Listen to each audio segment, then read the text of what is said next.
Wakil Menteri Agama Republik Indonesia, Romo HR Muhammad Syafi'i melepas keberangkatan kelompok terbang 1 embarkasi Medan dari asrama haji.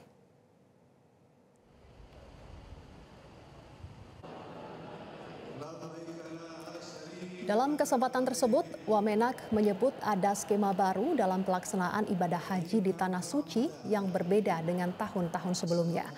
Setelah menjalani pemeriksaan terakhir menggunakan X-ray, para jemaah calon haji ini memasuki Aula Madinatul Hujaj untuk mendapatkan pembekalan.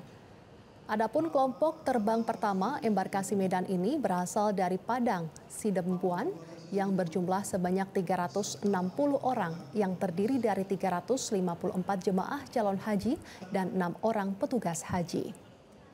Tahun ini Sumatera Utara mendapatkan kuota sebanyak 8.328 jamaah dengan rincian 416 lansia dan didampingi oleh 95 petugas haji, termasuk 24 dokter dan 24 tenaga paramedis.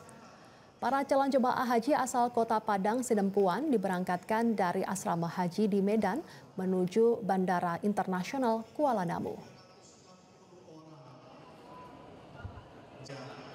Pada umumnya itu sama, cuman kita kalau tahun lalu hanya skema murur di Musdalifah, jemaah tidak perlu turun dari bus, cuman melewati Musdalifah saja pada tengah malam. Tahun ini ada tambah satu lagi, skema Tanazul. Jadi setelah di Mina, jemaah melempar di Jamarot, sebagian tidak perlu menginap lagi di Mina. Langsung dikembalikan ke hotel untuk mengurangi kepadatan yang ada di Mina. Itu namanya skema Tanazul. Nah, saya kira itu yang berbeda dari segi pelayanan. Kalau yang lain, ya semuanya kita upayakan lebih baik lah daripada tahun sebelumnya. Jelajahi cara baru mendapatkan informasi. Download Metro TV Extend sekarang.